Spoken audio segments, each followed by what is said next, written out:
आता मी जिथे आलेले आहे ते पुण्यामधल्या देहू या गावामध्ये. तर संत तुकाराम महाराजांचं जन्मस्थान आहे, जिथे संत तुकाराम महाराजांच्या गाथा बुडून वरती आल्या त्या इंद्रायणी नदीच्या काठी हे संत तुकाराम महाराजांचं मंदिर आहे. माझ्या मागे तुम्ही बघत असाल.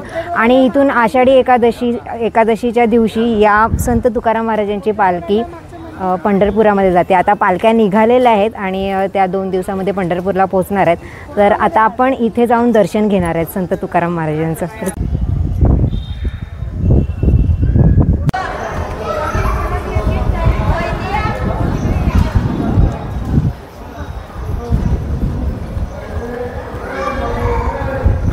ही ती इंद्रायणी नदी आहे, तिकडे संत तुकाराम महाराजांच्या गाथा बुडवल्या होत्या.